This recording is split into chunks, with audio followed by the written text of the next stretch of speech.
Bonjour à tous. Merci de nous rejoindre pour cet atelier sur l'Afrique de l'Ouest et Madagascar, mais du coup dans le contenu plus sur l'Afrique de l'Ouest qui portera sur la sécurité alimentaire. Comme vous le savez, c'est un enjeu de taille actuellement en Afrique. Et ce n'est pas pour rien que la DCTCIV finance aussi ces thématiques par ailleurs.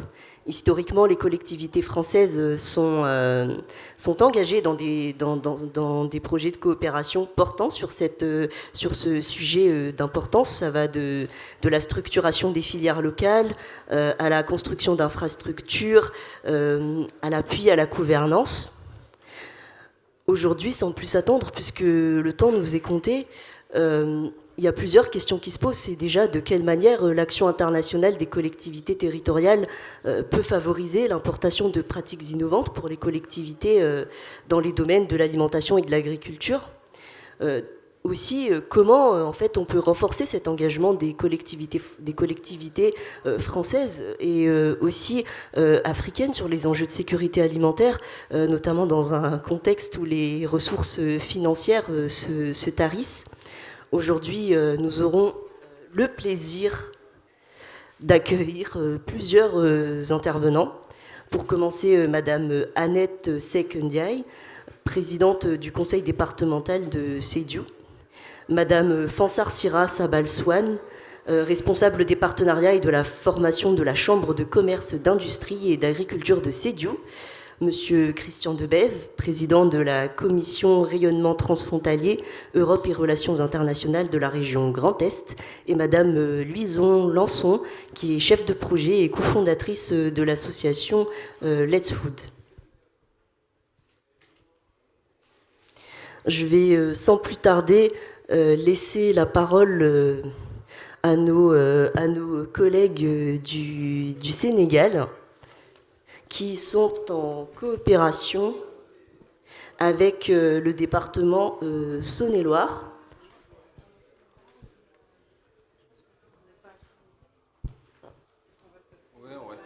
Oui, comme vous voulez.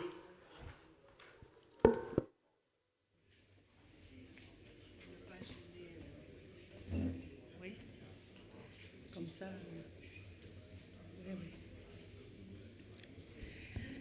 Mesdames, Messieurs, bonjour. Je suis donc Madame Seck du Sénégal, présidente du conseil départemental de Sédhiou, qui est une des régions du Sénégal. Ma communication va être partagée avec Madame Fansar de la Chambre de commerce de Sédhiou également. Alors, notre communication va porter d'abord sur quelques points, les repères historiques, puisque notre présentation porte sur le département qui installe son plan alimentaire. Nous allons vous présenter un peu la région de Sédhiou, ses atouts et ses contraintes, les défis majeurs, la genèse de la coopération entre les deux départements, c'est-à-dire le département de Sédhiou et celui de Saône-et-Loire, quelle contribution à la sécurité alimentaire et évidemment ce partenariat que nous souhaitons pour grandir ensemble. Alors les repères historiques, bienvenue à Sédhiou, diapo. Alors l'action internationale des collectivités territoriales entre les villes européennes et les villes africaines date d'avant les indépendances.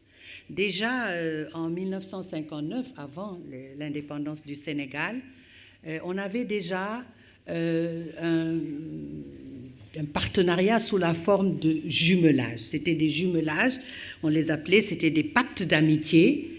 Et déjà en 1959, on avait un pacte entre la ville de Thiès, qui est la deuxième ville du Sénégal, et la ville de Caen en France. Et puis, à partir de 1970, les choses ont évolué vers des partenariats de solidarité un peu plus concrets quand même.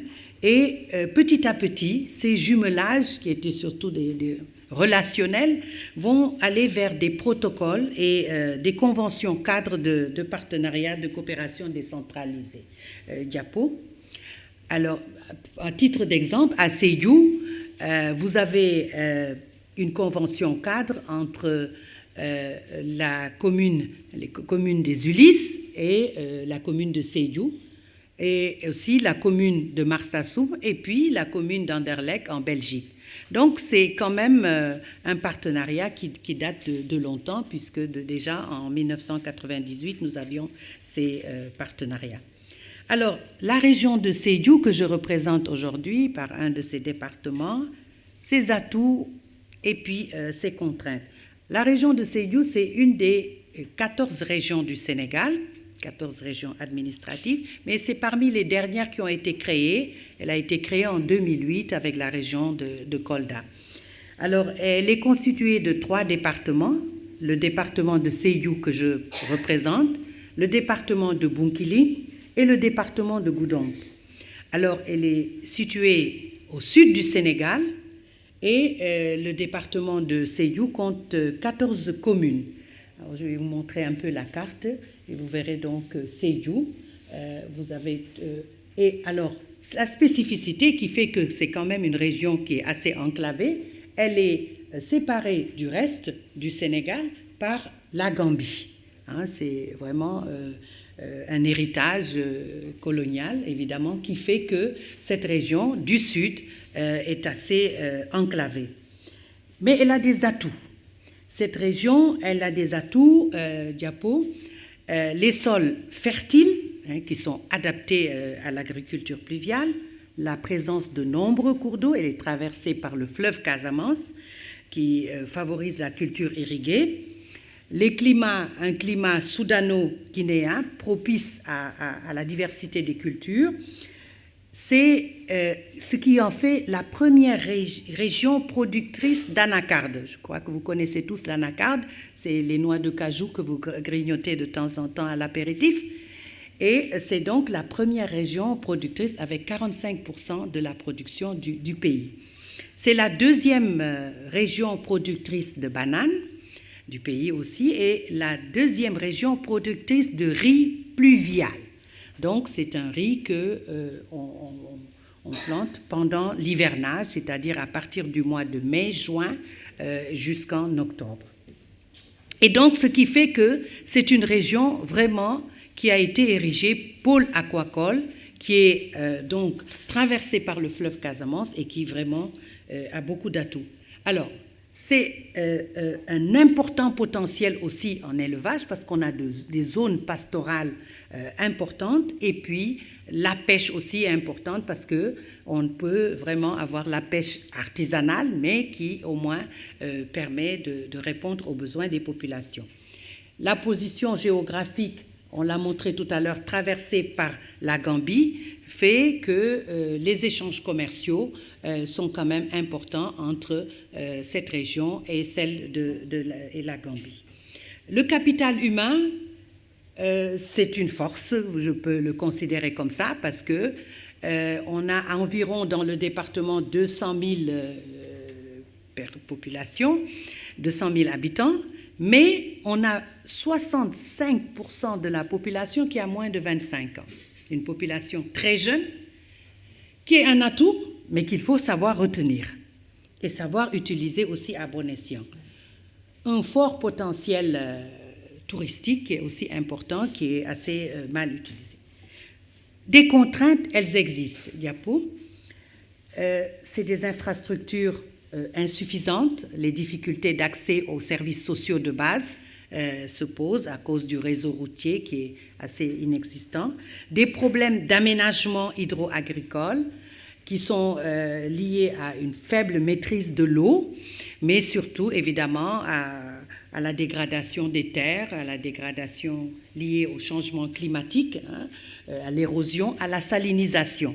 Alors la salinisation pose d'énormes problèmes puisqu'elle agit directement sur la production de ce riz pluvial qui fait partie de nos grands challenges puisque nous sommes dans cette région le deuxième producteur de riz. Alors, plus la salinisation est importante, moins la production est importante. Et on en a parlé tout à l'heure, c'est l'enclavement de cette région, parce que, évidemment, elle est traversée par un autre pays qui fait que la mobilité des personnes et des biens est assez limitée. Alors, les défis majeurs qui vont être à relever pour cette région, ce département, avec une population très jeune que vous voyez, c'est la modernisation de l'agriculture. Il nous faut des périmètres irrigués, des nouvelles techniques agricoles durables, l'amélioration des infrastructures pour vraiment fluidifier la mobilité des personnes et des biens, le développement économique et local avec l'entrepreneuriat des jeunes et des femmes, la création de zones économiques rurales, et puis cette intégration régionale qui est extrêmement importante. Il faut en faire un atout et ne pas en faire une contrainte. Alors, je vais demander à ma collègue Fansar de nous parler très rapidement de la coopération entre les départements. Je l'ai dit tout à l'heure, on est passé vraiment des jumelages à un partenariat beaucoup plus concret qui va nous amener à la coopération décentralisée entre la région de Sédhiou, le département de Sédhiou et le département de Saône-et-Loire, qui ont en commun cette richesse, c'est le potentiel, l'expérience en agriculture.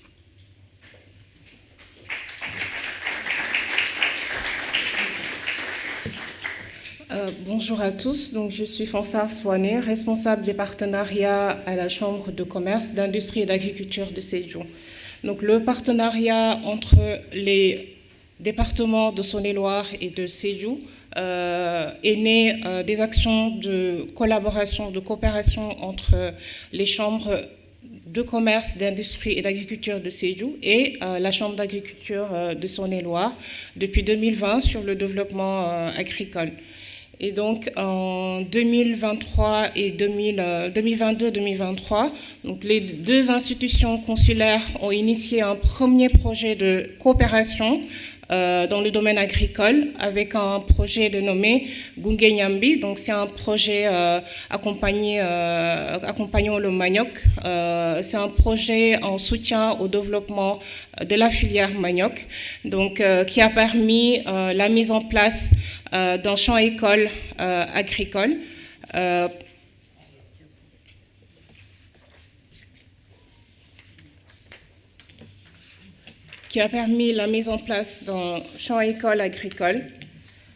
mais également la formation de 50 producteurs dans les techniques de conduite du manioc, la mise en place de coopératives agricoles, mais également la mise en place d'une unité de transformation du manioc et la formation de 45 transformatrices dans les processus de transformation du manioc. Donc, c'est fort de ces résultats et du soutien financier du département de Saône-et-Loire que les deux chambres consulaires ont décidé de poursuivre leur engagement sur des enjeux territoriaux, notamment la souveraineté alimentaire et nutritionnelle, l'emploi chez les jeunes et les femmes, l'adaptation au dérèglement climatique. Et en 2023, les chambres ont décidé d'engager leurs départements respectifs, notamment le département de Saône-et-Loire et de Sédhiou, sur ces enjeux-là. Et en octobre 2024, nous avons accueilli une délégation de la Saône-et-Loire composée des élus et du staff de la Chambre de Saône-et-Loire et du département de Saône-et-Loire à Sédhiou, donc qui ont rencontré les différents acteurs du territoire, notamment la collectivité, le département de Sédhiou, les services techniques, mais également les acteurs territoriaux. Donc cette mission prometteuse se conclut sur une volonté partagée de confirmer l'engagement des deux territoires à collaborer et décide de répondre à l'appel à projet du dispositif conjoint franco-sénégalais 2025 avec une première expérience de projet dénommée Balwo Banco, qui veut dire terre nourricière, sur des enjeux partagés. Donc, dans cette optique, une délégation de Sédhiou, moi-même de la Chambre et du département de Sédhiou, avons effectué une mission en Saône-et-Loire du 24 février au 28 février à l'invitation du président du conseil départemental de Saône-et-Loire. Nous avons eu à visiter des acteurs et des organisations agricoles pour pouvoir dessiner, voir sur quel projet nous allons travailler. Le projet Balwo Banco que nous avons proposé dans le cadre du dispositif conjoint et du dispositif conjoint sénégalo-français sur des enjeux tels que l'amélioration de la sécurité alimentaire des populations par la valorisation des potentiels agricoles. Donc, il s'agit de promouvoir la production, la transformation, mais également la commercialisation des produits locaux afin de répondre aux besoins quantitatifs et qualitatifs en alimentation des populations et réduire les pertes post-récolte. Il s'agit également de renforcer les capacités, l'entrepreneuriat et l'insertion professionnelle des jeunes. Donc, l'objectif est de professionnaliser les acteurs du territoire, d'améliorer la performance et l'attractivité des chaînes de valeur agricoles des jeunes afin de les mieux insérer dans ces chaînes de valeur. Ensuite, je vous indique juste qu'il vous reste 5 minutes de temps de parole. L'organisation des chaînes de valeur agricoles et agroalimentaires. Donc, l'objectif est de renforcer l'organisation et la vitalité des filières par la mise en place de cadres interprofessionnels de concertation et la création de partenariats entre les différents acteurs. La fédération des acteurs publics et privés autour du plan alimentaire territorial. Donc, l'idée, c'est de mettre en place un espace de dialogue pour associer les acteurs autour du plan alimentaire territorial, mais surtout sur les réflexions et les décisions sur la construction du système alimentaire local, juste, durable et résilient. Donc, je vais laisser la présidente nous parler, terminer par la contribution de ce partenariat entre la Saône-et-Loire et Sédhiou. Voilà. Merci. Nous terminons donc. Mesdames, Messieurs, il ne s'agit plus de jumelage, il ne s'agit plus de pacte d'amitié, il s'agit de coopération décentralisée, il s'agit de compagnonnage gagnant-gagnant.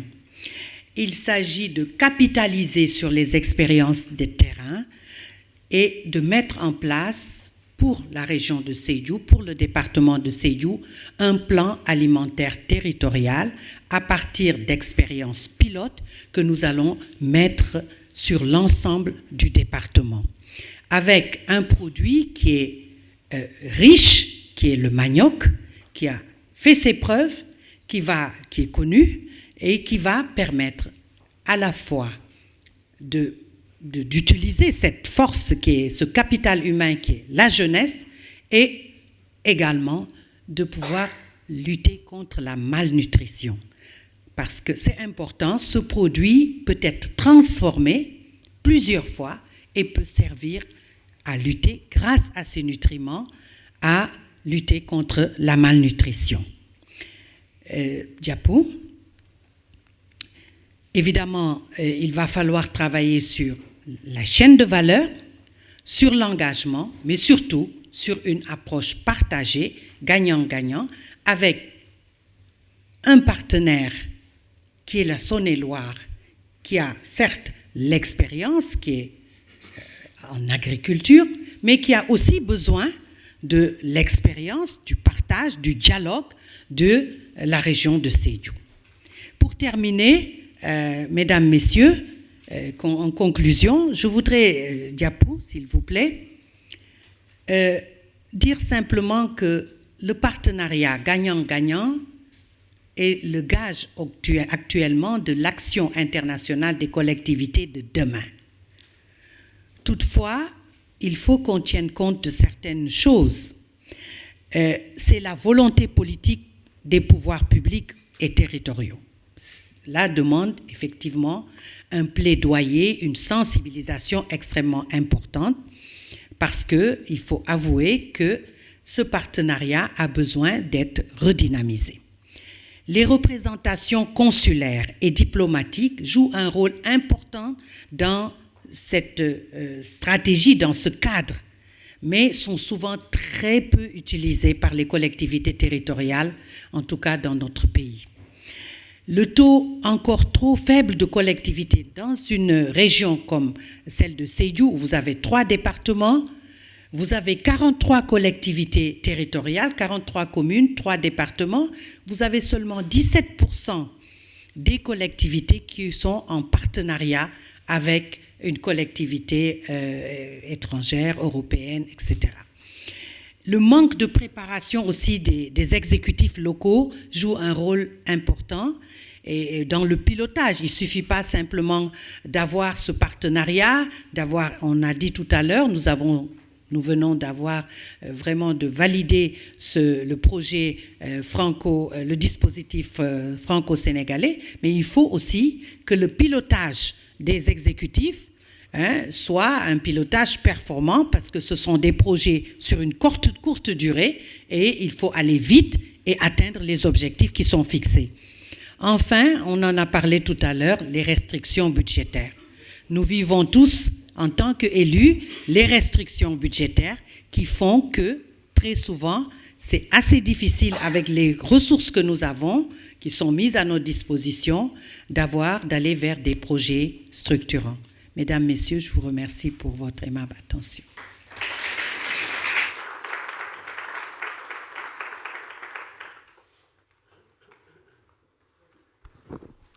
Merci à nos collègues de Sédhiou pour ce point très enrichissant qui montre notamment l'importance du partenariat gagnant-gagnant, comme ils l'ont dit, entre des départements qui ont des caractéristiques communes et un fort potentiel agricole. Je retiens la force des plans alimentaires territoriaux dont le département de Saône-et-Loire a l'expérience, et la notion de compagnonnage dont par ailleurs nous avons beaucoup discuté en amont. Je vais donner la parole maintenant à Louison Lançon de l'association Let's Food. Ok. Très bien, merci beaucoup. Alors moi, je vais prendre peut-être un petit peu de recul. Donc en fait, j'interviens, je m'appelle Louison Lançon, je suis cofondatrice et chef de projet pour une association qui s'appelle Let's Food, que je vais vous présenter en quelques mots. Nous, on est une association donc basée en France. On intervient on accompagne les collectivités territoriales sur leur politique alimentaire durable, à la fois en France et dans le cadre de leur coopération à l'international. Donc on intervient comme opérateur sur certaines coopérations notamment. Et donc aujourd'hui, depuis quelques années, on essaie d'encourager les collectivités à s'engager en faveur de coopération à l'international sur les sujets des systèmes alimentaires territoriaux, puisqu'on s'est rendu compte, notamment avec la DCT-CIV avec qui on collabore, le ministère de l'Europe et des Affaires étrangères, que finalement il y avait assez peu de projets au regard des autres thématiques concernées par la coopération décentralisée. Et donc depuis plusieurs années, au travers de différents projets, je vais juste en présenter quelques-uns rapidement. Enfin, on a une équipe de 6 personnes, voilà. On a essayé ces 5 dernières années Tu peux aller à la prochaine. Merci. De mobiliser les collectivités sur ces sujets. Voilà, on a différentes ressources qui existent en ligne, qui nous ont permis d'essayer de travailler notamment dans le cadre de ce projet-là avec des villes qui étaient signataires du Pacte de Milan pour des politiques alimentaires urbaines. Donc c'est un réseau de villes à l'international qui échangent sur ces sujets-là. Et donc on a fait différents diagnostics de différentes villes dans ce cadre-là. On a pu essayer aussi également de comprendre dans quelle mesure est-ce qu'on pourrait mobiliser les objectifs de développement durable pour convaincre et créer un argumentaire en faveur des coopérations sur les sujets agricoles et alimentaires à l'international dans une logique de transition globale vers des systèmes alimentaires durables. Cette nécessité de coopérer en fait pour y arriver tous ensemble. Et voilà, on a pu accompagner, en effet, je ne vais pas rentrer dans le détail, mais d'autres coopérations entre le département d'Ille-et-Vilaine et la province de Sefrou au Maroc, par exemple. Et également en dehors de la France, entre les villes de Milan et de Amman sur les pertes et le gaspillage alimentaire. Donc voilà, c'était juste pour donner quelques exemples. Donc, toutes ces références sont disponibles en ligne. Et donc là, j'en arrive un peu plus à l'objet de mon intervention, qui est ce projet qu'on a appelé COP-ALIM, qui a eu lieu en plusieurs temps. On a fait un premier volet du projet en 2021-2022 qui visait justement à mieux comprendre pourquoi est-ce qu'aujourd'hui on avait très peu de coopération en faveur de systèmes alimentaires durables. Donc si vous êtes là, c'est que vous êtes sûrement impliqué dans un de ces projets-là, donc bravo. Mais il en existe finalement pas tant que ça. Donc on a pu sortir il y a 2 ans une petite série vidéo justement pour essayer de donner quelques clés pour des collectivités qui souhaiteraient s'engager sur ces sujets, mais qui n'osent pas forcément, ou qui ne savent pas forcément comment démarrer. Donc c'est également disponible en ligne.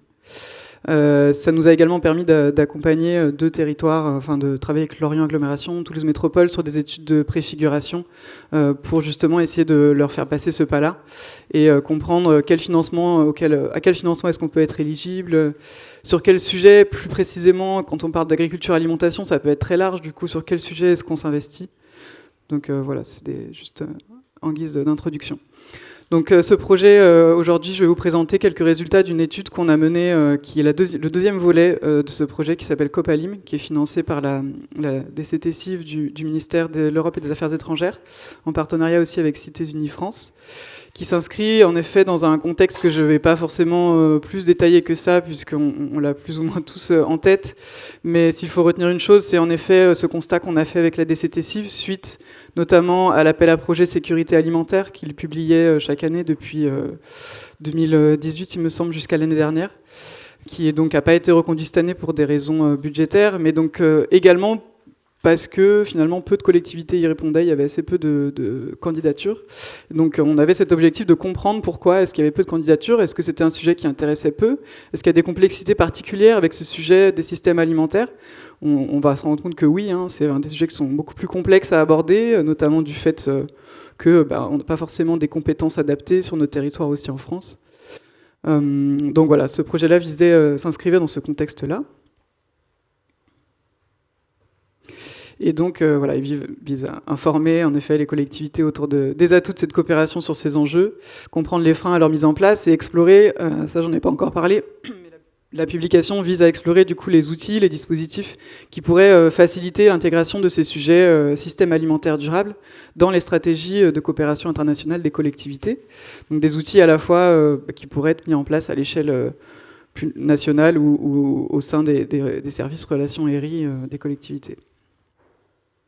Donc voilà, c'est un projet qu'on a porté, nous, l'association Let's Food, mais bien sûr en consultation avec différents acteurs qui interviennent dans le champ de la coopération internationale des collectivités, et notamment sur ces sujets. Donc à la fois des personnes qui sont plutôt expertes et qui pratiquent la coopération internationale au sein de collectivités, mais aussi à la fois des personnes qui sont plutôt impliquées sur l'aspect politique agricole et alimentaire, sans forcément intégrer tout le temps la dimension internationale, et je pense notamment au ministère de l'Agriculture et de l'Alimentation, qu'on a intégré dans ce comité de pilotage. Donc c'est un travail qu'on a réalisé en 3 temps. Donc d'abord, on a essayé justement de comprendre quelles étaient les coopérations qui existaient sur ces sujets, donc de faire cet état des lieux, ce recensement. Ensuite, dans un second temps, on a réalisé pas mal d'entretiens pour justement comprendre quels étaient les freins et les leviers. Donc il y a pas mal de personnes d'ailleurs interrogées qui sont dans la salle, donc je les remercie. Donc ça a été assez intéressant d'avoir ces retours d'expérience, et ces 2 derniers mois, on a eu tout un temps de discussion, plus en webinaire notamment, qui nous ont permis aussi d'alimenter nos réflexions.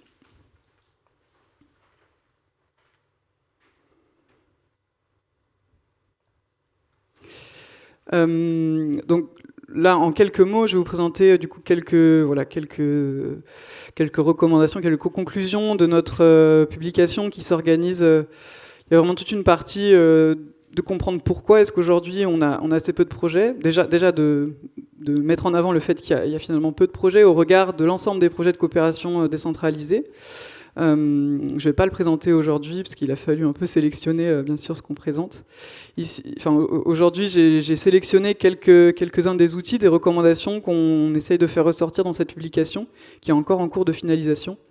Donc bien sûr, ça représente seulement, je dirais peut-être 10% de ce qu'on va mettre en avant dans ce travail-là qui sera publié plutôt à l'automne. Donc on a essayé de travailler à comprendre les freins et les leviers à 4 niveaux. Essayer de comprendre pourquoi est-ce que déjà ces projets n'émergent pas en fait. Pourquoi est-ce qu'il y a peut-être soit un manque de volonté politique, soit vraiment l'aspect connaissance, sensibilisation. Quels sont les leviers à mobiliser pour faire en sorte que ces projets-là vraiment nous intéressent, vous intéressent et viennent un petit peu sont présents dans le dialogue. Ensuite, en termes de financement, est-ce qu'on a des freins financiers à ce type de projet spécifique? Et si oui, comment les lever?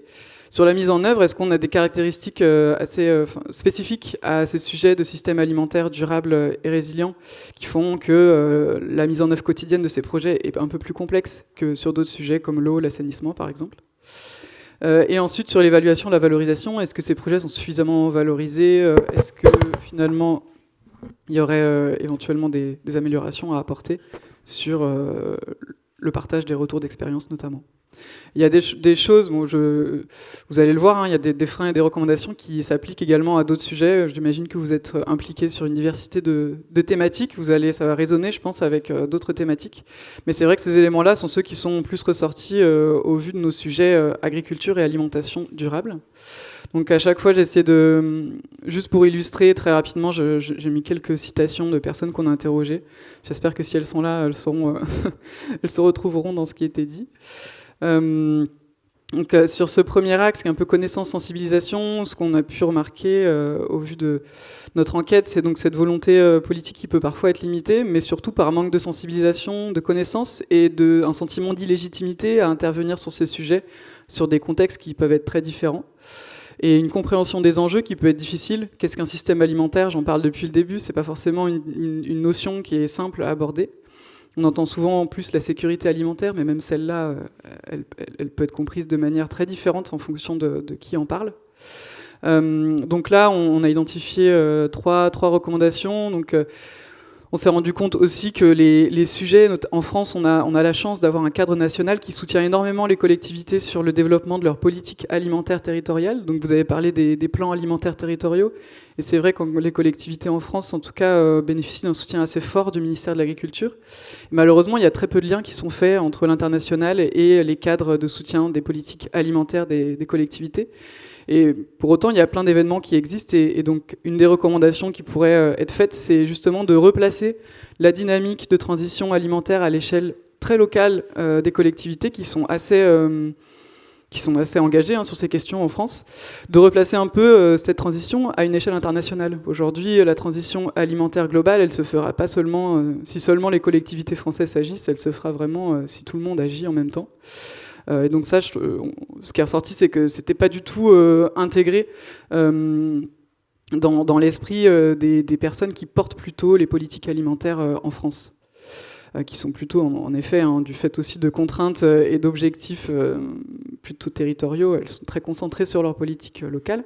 Donc vraiment faire le lien entre des événements, parler de l'international dans les événements dédiés à l'agriculture, à l'alimentation et les politiques alimentaires territoriales en France, et parler également de ces questions-là dans les événements internationaux, mais j'ai l'impression que c'est quand même déjà assez le cas, au vu de l'existence de cet atelier. Également, je parlais du fait qu'il existe des cadres nationaux en France qui permettent de soutenir et d'encourager l'émergence de ces projets alimentaires territoriaux, et donc avec notamment tout un processus de labellisation pour s'appeler projet alimentaire territorial, etc., qui ne mentionne nulle part le fait qu'il y a un besoin de transition à l'échelle mondiale pour la préservation de nos écosystèmes, etc. Donc simplement replacer le besoin de cette transition internationale dans ces cadres stratégiques, ça permettrait au moins d'intégrer ces éléments de transition et de besoin de coopération dans les esprits à l'échelle extra-locale en France. Ce qui est ressorti en termes d'outils, c'était aussi l'enjeu de mettre en place c'est juste avant, pardon.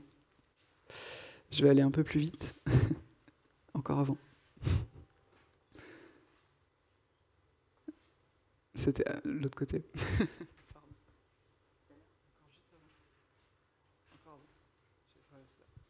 Merci.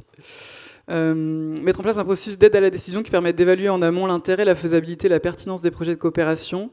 C'est vrai que les entretiens nous ont permis aussi de comprendre comment est-ce que ces projets étaient lancés, comment est-ce qu'ils démarraient. Et parfois des situations où des projets étaient lancés sur une volonté politique partagée, mais où finalement le manque de diagnostic préalable faisait que les projets n'aboutissaient pas ou s'arrêtaient un petit peu au démarrage, du fait d'un manque de ressources humaines disponibles en interne, un manque de compétences, même côté français, à partager. Et donc voilà, on a pu aussi valoriser certaines expériences de collectivités qui ont mis en place des processus qui permettent de vraiment les aider à prendre la décision, si oui ou non ils ont déjà les capacités financières, humaines, s'ils ont des partenaires sur place, en France, qui pourraient mobiliser leur expertise. Donc cet outil d'aide à la décision pourrait tout à fait être quelque chose qui pourrait être formalisé et diffusé plus largement. L'aspect formation a également pas mal ressorti, donc il existe bien sûr déjà un panel de formation à destination notamment des services relations internationales, des collectivités en France, notamment via le CNFPT. C'est vrai que ces sujets-là sont assez spécifiques et il y a un besoin de compréhension particulier. Je pense que je suis un petit peu biaisée parce que j'imagine que d'autres sujets sont aussi assez complexes à aborder. En tout cas, voilà, du retour qu'on a eu également d'autres personnes, ça a également été dit. Donc ce besoin de former à la fois pour comprendre, pour accompagner à la construction de ces projets-là, mais également la mise en œuvre, mais aussi comprendre dans quelle mesure est-ce que sur des contextes complètement différents, et là en l'occurrence on parle vraiment d'agriculture et d'alimentation, donc c'est vraiment en lien avec la nature des territoires, le climat, les conditions pédoclimatiques. Comment est-ce qu'avec ces éléments qui sont finalement inchangeables, est-ce qu'on arrive à projeter et du coup à favoriser cet échange d'expériences qui peut ne pas être simple de premier abord. D'avoir ces éléments-là, ça peut être intéressant également.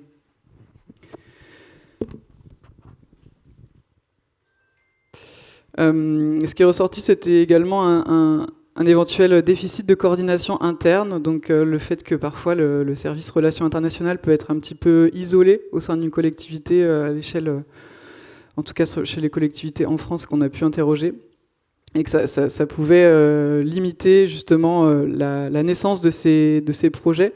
On sait aussi de notre expérience avec les collectivités sur leur politique alimentaire que les services aussi parfois politiques alimentaires peuvent également être isolés, et du coup on a très peu de connexions qui sont faites, et donc ces éléments ne peuvent pas forcément circuler. Différentes bonnes expériences ont été intéressantes. On a pu les rencontrer au fil de nos entretiens, pardon.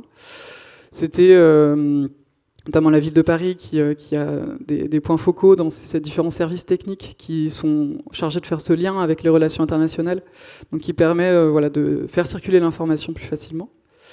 Un des freins, pourtant il existe beaucoup d'outils qui cartographient, essayer de valoriser les acteurs de la coopération sur des territoires à l'étranger, mais aussi en France. Mais tout de même, cet élément est ressorti comme quoi il était assez difficile d'accéder à ces informations-là. Peut-être que c'est un enjeu également de diffusion, de disponibilité de savoir de ces acteurs.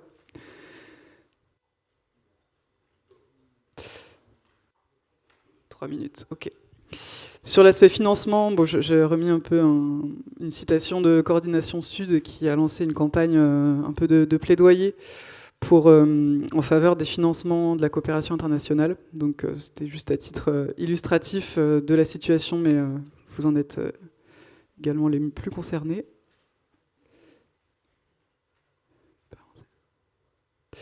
Sur les financements, donc ça concerne clairement toutes les thématiques.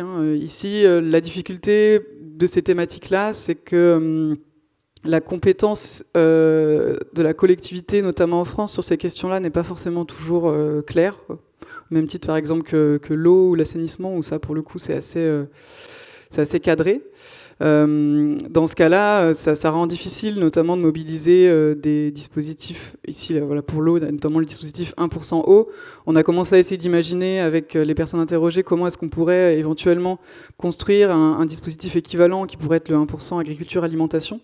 Mais cette compétence diffuse sur ces questions rend les choses plus compliquées.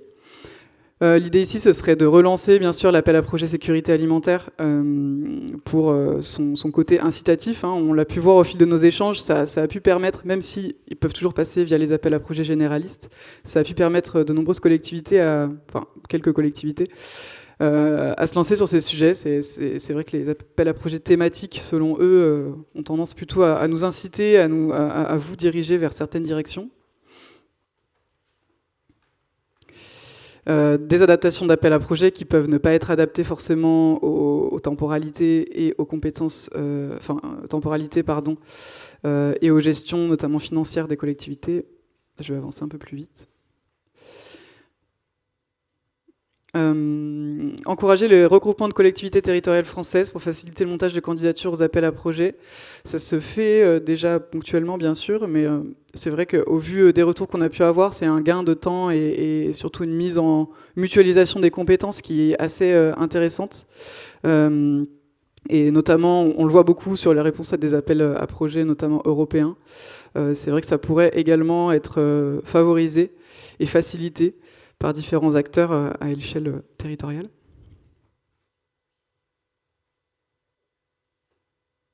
Sur la mise en œuvre, donc, je vais passer celle-là, j'en ai un peu parlé déjà. Des obstacles dans la mise en œuvre, dans le quotidien des projets. Comme je l'indiquais, c'est vrai que sur ces thématiques-là, on observe des difficultés qui peuvent... des difficultés dans la gestion quotidienne de certains projets, au même titre que sur d'autres thèmes, bien sûr. Donc, ce qui ressort vraiment massivement de l'étude, et je pense que là, on ne s'apprend rien mutuellement, c'est vraiment que la présence d'un opérateur technique, d'un agent délocalisé sur place est primordiale pour que cette coopération fonctionne. Des difficultés, par contre, qui ont été évoquées à délocaliser justement des agents sur place. Comment le faire, par quels outils. Des choses qui sont assez complexes à mettre en place. Et donc l'idée, c'est d'essayer d'explorer des manières, de mettre en valeur des manières qu'ont pu mobiliser les collectivités. Ok. Et du coup, tu peux aller à la dernière.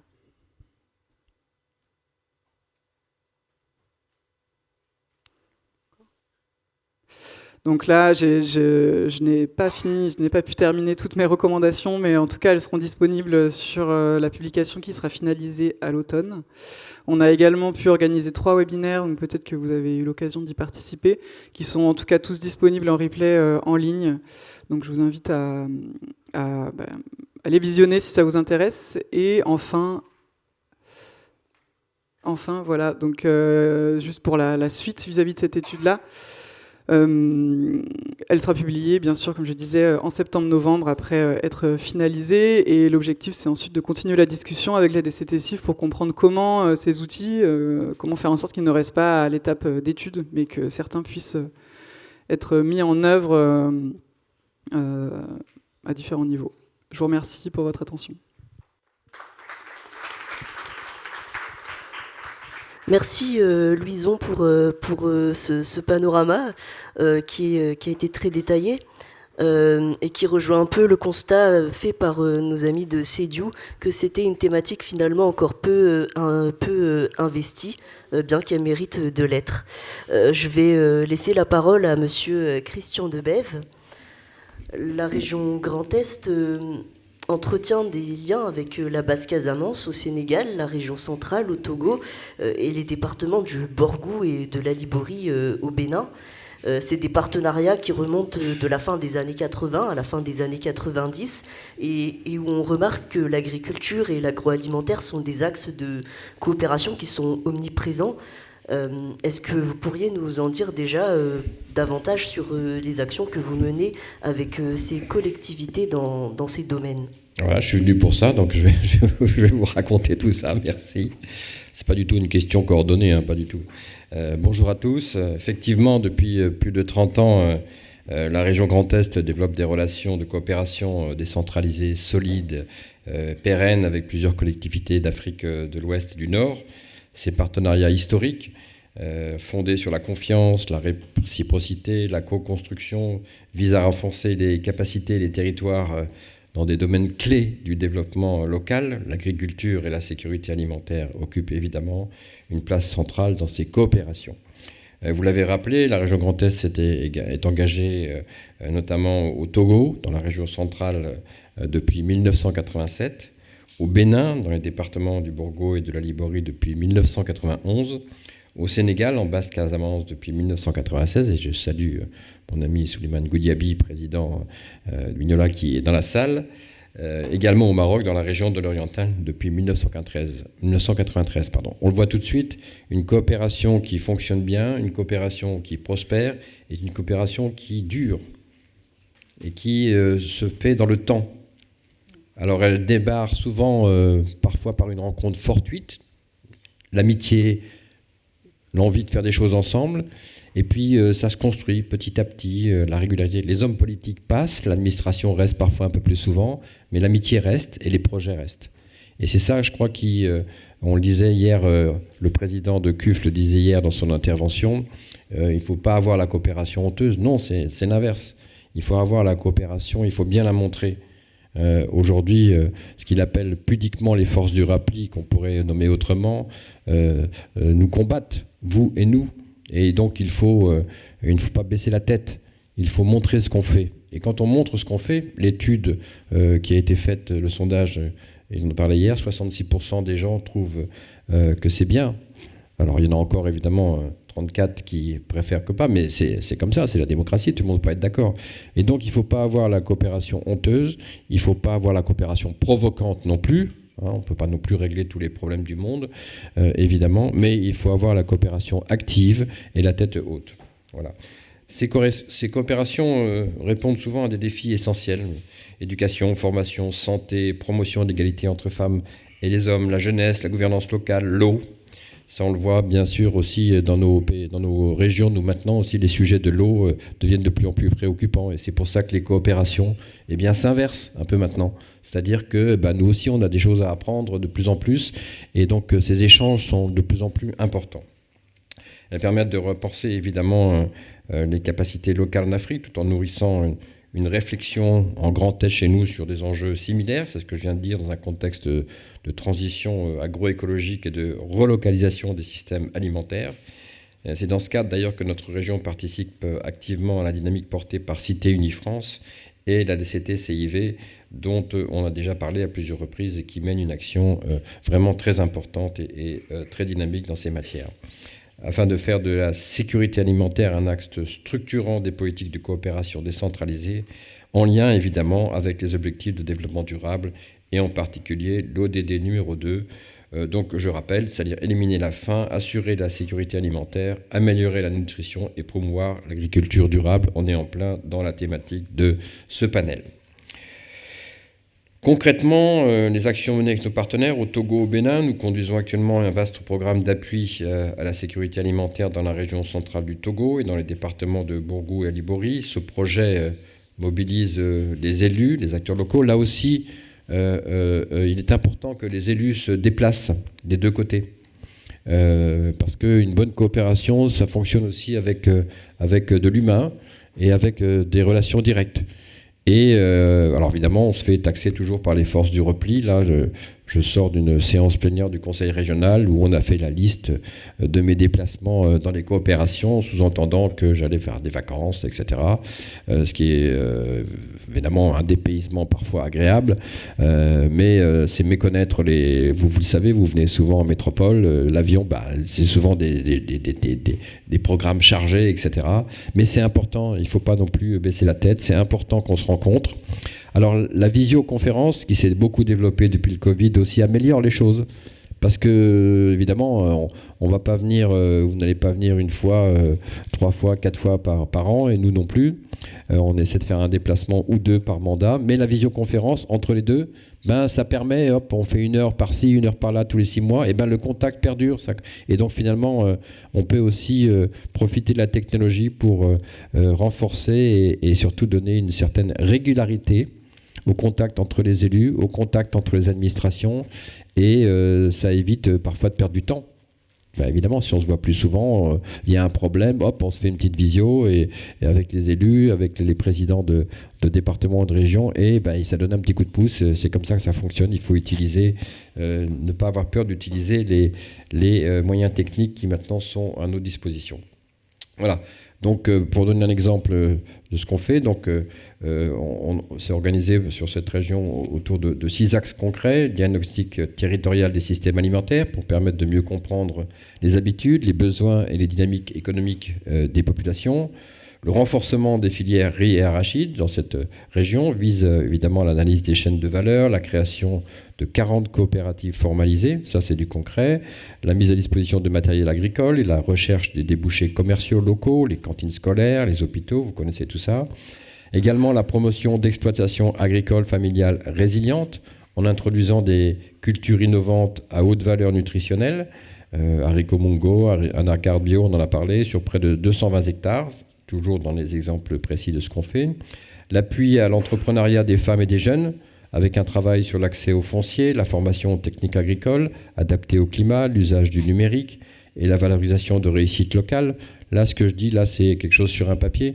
Mais quand j'ai été le voir, quand j'ai vu ces femmes qui ont ouvert des restaurants, ces femmes qui ont ouvert des petits commerces, je peux vous dire que c'est autre chose. Alors ce que j'ai fait, c'est que j'ai fait une petite vidéo et on a demandé à notre opérateur G-Scode, avec qui on travaille régulièrement et fort bien dans toutes ces régions des différents pays, on va passer cette petite vidéo à nos amis des forces du repli dans une séance plénière, et puis concrètement ça parle, c'est plus un budget sur une ligne budgétaire et on dit voilà c'est comme ça, on a des difficultés, crac, on la raye. Non. Il y a derrière des projets, il y a derrière des hommes, des femmes, des jeunes souvent, des jeunes femmes, et qui, avec l'aide qu'on leur apporte, le soutien, ça change leur vie, tout simplement. Et donc, quand on parle des sujets de migration, qui sont des sujets qui préoccupent, donc il faut aussi en parler, si on arrive à ce que la coopération décentralisée donne du travail, donne l'envie de rester aussi dans son territoire, c'est aussi ça aussi une partie du sujet qui doit se régler. Et ça se règle pas par des décrets ou par des coups de menton, ça se règle par évidemment des accords entre les États, mais ça se règle aussi beaucoup par des accords entre les collectivités, c'est-à-dire la coopération décentralisée, c'est ce qu'on fait.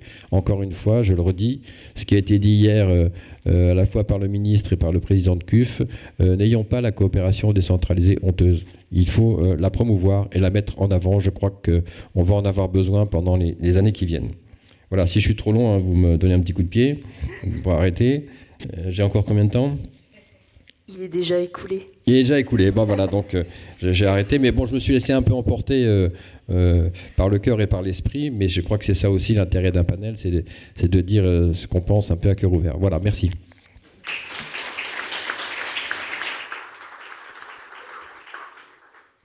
Nous avons pris un peu de retard sur l'atelier, mais toutefois, je pense qu'on peut prendre 2-3 questions, mais je vous demanderai d'être précis et concis.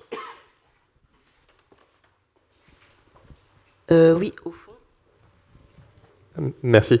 Arthur Berthet, Grand Châtellerault. Moi, je suis du coup technicien, je suis le responsable de la coopération européenne et internationale pour Grand Châtellerault.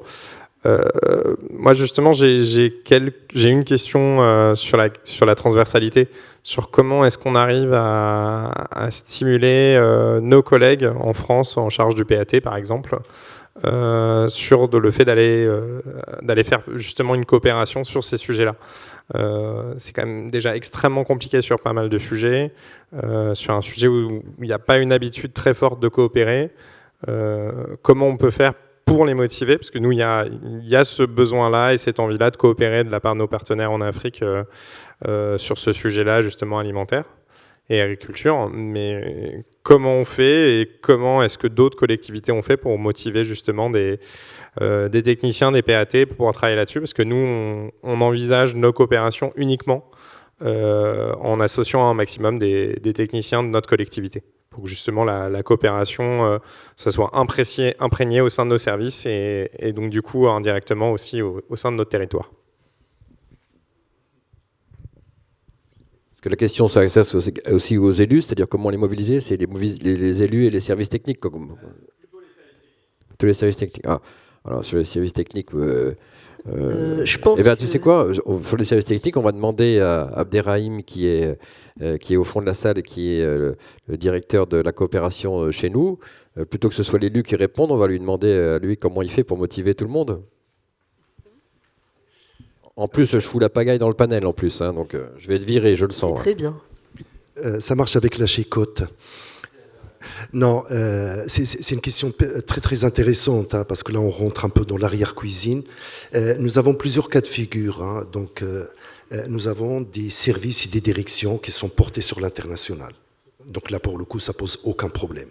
Il y en a quelques-uns qui le souhaitent, mais ils ont des craintes. Je ne parle pas la langue, l'étranger, ça me fait peur. Donc là, pour le coup, il y a tout un travail pédagogique qui est fait pour les accompagner dans cette démarche-là. Et puis, il y en a d'autres qui trouvent un intérêt réciproque. Par exemple, la coopération internationale, tout ce qui a été expliqué tout à l'heure, est fondamental, mais c'est un outil aussi de valorisation et de management au sein de nos propres équipes, pour les projeter à l'international, pour valoriser leur savoir, mettre en valeur également la cohésion des équipes, aller interagir avec d'autres cultures. Donc, mais où nous avons aussi le cas des collègues, des services techniques qui sont récalcitrants, il n'y a rien à faire. Donc là, pour le coup, soit c'est une priorité politique et on passe par les voies hiérarchiques qui imposent, parce que je veux dire, ce n'est pas les services qui décident, mais c'est les élus. Donc nous avons tous ces cas de figure-là, mais au sein de notre collectivité, il y a d'abord il y a une volonté politique forte, ça vient d'être exprimé par le président de BEV, par le président Franck Leroy également, mais nous avons par nature, notre région elle est la plus frontalière, donc il y a une appétence d'ailleurs vers l'Europe, mais également vers l'international. Donc on a moins de difficultés en interne de mobiliser nos propres collègues pour s'inscrire. Mais au-delà des services techniques en interne, il y a aussi l'écosystème de nos territoires à mobiliser. Et là, pour le coup, on est quasiment dans le même schéma. Donc il faut créer une alchimie globale pour faire aboutir ces projets-là. Voilà, donc j'espère que j'ai apporté un petit éclairage par rapport à la question. Merci. Je peux apporter une précision. En plus, c'est vrai que nous, on a cette double casquette où on accompagne aussi les PAT, et du coup, on est assez proche des chargés de mission PAT sur les territoires. Et en fait, il faut savoir aussi que c'est des personnes qui sont déjà surchargées parce qu'elles gèrent aussi beaucoup de... Je pense que la clé, c'est ça, c'est vraiment le temps disponible, en plus, bien sûr, de tout cet aspect pédagogique. Mais en plus de ça, voilà, il y a eu un énorme push à l'échelle nationale pour développer les PAT, donc parfois une ou deux personnes qui sont en charge de beaucoup de sujets. Et donc je dirais qu'il y a aussi besoin quand même d'une volonté politique forte du côté aussi agriculture-alimentation pour que cette prise de conscience permette que ces chargés de mission-là, PAT, aient aussi du temps à dédier sur la coopération internationale. Je pense que vraiment, il faut que ça vienne un peu du dessus pour que ces personnes-là aient du temps libéré, bien sûr à hauteur de peut-être potentiellement très peu, pardon, pas que ça devienne leur activité principale, mais je pense que c'est aussi indispensable. On va prendre une dernière question. Qui a levé la main ? Posez vos questions les uns à la suite des autres et on répondra. Mais par contre, soyez rapides, s'il vous plaît. D'accord. Merci. Et je suis Sankaria Yao, je suis représentant de la fêtière des communes du Togo. Et j'aimerais vraiment remercier le monsieur pour son intervention par rapport à leur appui au Togo. Et je voudrais savoir, au niveau du Sénégal, par rapport à votre présentation, comment est-ce qu'est mis la zone il y a une zone, la zone de production agricole, je crois.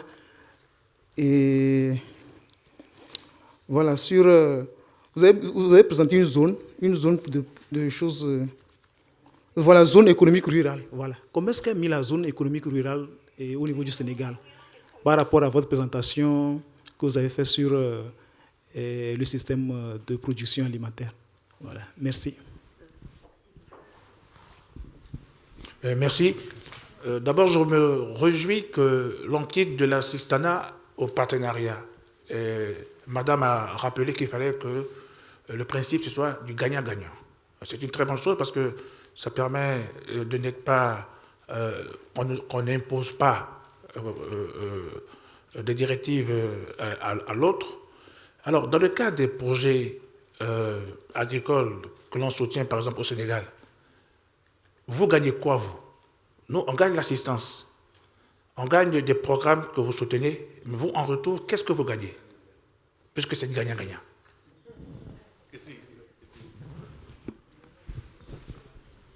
Merci, je suis M. Méman André Narcisse, maire de la commune de Benguié, en Côte d'Ivoire. Je voudrais m'adresser à Mme Ndiaye. J'ai suivi avec beaucoup d'attention et d'intérêt votre présentation. En tant que maire d'une commune rurale, je vais le dire comme ça, je m'intéresse à la question de l'agriculture et l'alimentation, effectivement, comme vous l'avez présenté. Mais en même temps, je me demande si au Sénégal, vous n'êtes pas confronté à la question de la terre. Parce que la disponibilité de la terre, la gestion de la terre, ça constitue une contrainte, n'est-ce pas, dans la conduite des projets agricoles. À l'endroit de, j'allais dire de mes amis français, je pense que tous ceux qui résistent, ou du moins ce qu'ils voudraient voir dans la coopération décentralisée, à l'endroit des pays africains comme des difficultés, devraient se raviser. Parce qu'aujourd'hui, nous sommes dans un contexte mondial qui fait que de plus en plus de pays africains se retournent vers d'autres pays. Et là, il est intéressant que vous le sachiez, que vous en teniez compte. Merci. Je vais laisser Madame Ndiaye répondre et ensuite... Exactement. Merci. Je vais commencer par la question cruciale foncière. Et c'est pour ça que j'ai dit tout à l'heure, à la fin de ma présentation, que un des gages de succès justement de ce partenariat, c'est la volonté politique, mais c'est aussi celle de l'exécutif territorial. On doit aller ensemble. Et ce n'est pas toujours évident. Je ne sais pas comment ça se passe dans votre pays, mais au Sénégal, le cadre législatif et réglementaire qui est en place, notamment avec l'acte 3 de la décentralisation, donne aux maires cette prérogative de mettre à la disposition le foncier. Et s'ils ne sont pas impliqués dès le départ dans les projets, ça peut faire l'objet vraiment de blocage. C'est la raison pour laquelle nous, au niveau du département, surtout au niveau du conseil départemental où toutes les collectivités, toutes les communes sont représentées, nous mettons l'accent sur la sensibilisation et surtout le fait que nous puissions aller ensemble dans les projets, que les collectivités se sentent concernées. Hein? Si elles ne se sentent pas concernées par le projet, si elles ne sont pas mises en avant, je suis tout à fait d'accord avec vous que les projets sont voués à l'échec. Et c'est vraiment un point extrêmement important. Alors, gagnant-gagnant, oui. Quand on le présente souvent d'une certaine façon, on a l'impression que voilà, alors les ressources arrivent, etc. Alors, je prends l'exemple du dispositif conjoint franco-sénégalais. C'est un dispositif où vous avez, pour la mise en place, la mise en œuvre de ce projet, vous avez la collectivité qui va apporter quelque chose, c'est le département, mais vous avez le ministère des collectivités territoriales qui apporte aussi sa contribution, et puis ensuite, vous avez le partenaire. Donc le partenaire technique et financier, et vous avez également le département qui est le compagnon. Donc c'est finalement un ensemble. Quand aujourd'hui, je l'ai dit tout à l'heure, vous avez un atout qui est le nôtre pour le Sénégal, une population, un capital humain jeune, qui ne cherche qu'à être formé et qui surtout qu'il faut retenir. Par contre, c'est un peu le contraire dans le département, peut-être de Saône-et-Loire, qui a l'expertise et qui aujourd'hui cherche à comment ramener cette jeunesse vers la terre. Donc, ce champ école permet à la fois, certes, pour le Sénégal de former sa jeunesse, de les retenir, de les ramener dans des projets agricoles, mais de l'autre côté, pour un département aussi important que la Saône-et-Loire, qui est vraiment connu pour son potentiel agricole, c'est de s'enrichir de l'expérience sénégalaise pour voir comment ramener aussi sa population vers l'agriculture. Il faut que il ne suffit pas d'avoir un potentiel, il faut aussi que le capital humain soit là. On a cette jeunesse qui n'est pas celle peut-être de Saône-et-Loire, mais Saône-et-Loire a également besoin de ramener sa population jeune vers Et alors, l'espace aussi de dialogue est enrichissant parce que les populations, quand le partenaire vient au Sénégal, certes, il apporte son expertise, mais il trouve aussi une expertise. Parce que ce que nous allons mettre en place, par exemple, dans le projet Balo Banco, c'est le manioc. Le manioc ne va pas être, comment dirais-je, cultivé en Saône-et-Loire. Non, ça ne fait pas partie des habitudes alimentaires, mais le fait que le manioc, aujourd'hui, n'a pas besoin d'eau. En dehors de l'eau naturelle, de la pluviométrie naturelle, au mois de juin, vous plantez les tubercules de manioc et au mois de septembre, octobre, vous avez votre production de manioc. Par contre, la Saône-et-Loire va voir comment nous arrivons, à partir de ces tubercules, à transformer et à apporter une plus-value sur la chaîne de valeur et à transformer un produit riche en nutriments et que nous exportons aujourd'hui, justement, vers les autres pays. Alors, c'est dans ce cadre, je vais laisser la parole aussi à madame ma consoeur. Je me permets quand même de jouer le maître des horloges. On a dépassé de 15 minutes. Oui, d'accord. Alors, je voulais dire aussi j'en ai parlé tout à l'heure dans les gages de succès. Les chambres consulaires jouent un rôle important. Et on a parlé des techniciens. Parce que dans les chambres consulaires, par exemple, ce partenariat entre les deux départements est né des chambres consulaires, de la chambre de Saône-et-Loire, d'agriculture de Saône-et-Loire, et de la chambre d'agriculture de Sédhiou, où là nous avons des techniciens et qui a mis ensemble deux collectivités qui ont évidemment un rôle plus politique. Donc on met ensemble, on arrive à mettre ensemble en interface les politiques et les techniciens pour ensemble aller et réussir le partenariat. Merci. Merci à nos partenaires du Sénégal qui finalement ont répondu aux 3 questions de façon très pertinente. On va maintenant clore cet atelier, mais si vous avez des questions envers les intervenants, n'hésitez pas à les solliciter, la journée est encore longue. Merci.